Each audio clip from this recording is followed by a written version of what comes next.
the driver's license. That one time in a youth's lives where you feel like you're invincible. Doesn't matter if you have a great car or a convertible or a used car, an old car, or even just an old piece of crap as your first car.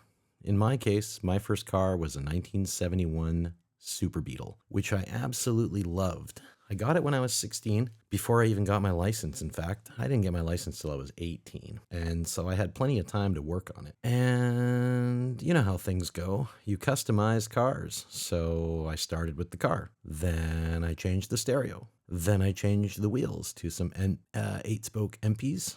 And then later on changed the bumpers to a more 60s style chrome look. At the end of the day, sadly, the car caused me nothing but trouble. I knew nothing about mechanics. I did learn a great deal, a lot, having to repair that car on my own, broken down on the side of the road many a time. And as much as I curse that car and it's known as Hitler's Revenge, I absolutely miss that car and wish I still owned it. Anyhow, moving forward, I'm now 48, living in China, and my license has expired in Canada, and it's time for me to get a new license in China. And this is where the adventure begins.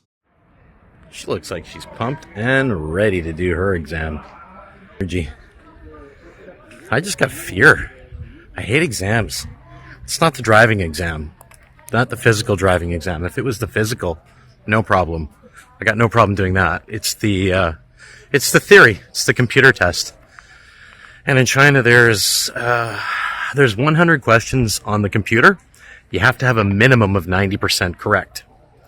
There's no book to study. There's only an app that's been translated in English, and the app translation sucks, but it's the same not so good translation as the official exam. However, that being said, there are potentially 1,000 questions that have been randomized down to 100.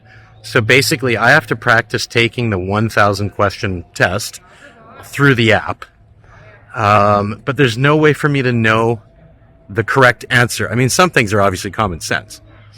But for some things, obviously their signs are not the same as they are in the West. Not every sign is, at least. So if I make a mistake on a sign, how am I to know the correct one? Unless, of course, I make the mistake, because there's no physical book for me to read.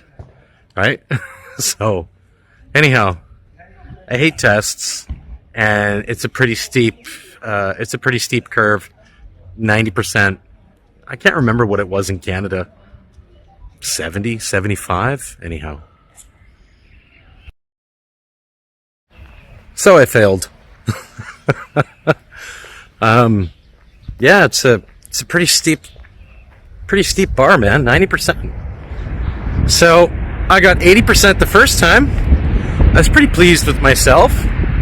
The second time, I did 81%. So I only increased by 1%. And to be completely honest, I kind of screwed the pooch on the second test. They do question rounds of 10. So 10, 10, 10, 10, 10, 10 until you've reached 100. And the first round of 10, I got 3 wrong right off the bat. And I was just like, all right, I checked it. Mentally, I was pretty defeated on the second test. Even though I did 1% better, I still felt pretty mentally defeated by the beginning. So anyhow, I can't take it more than twice in one day. So I'll be back. Licensing test.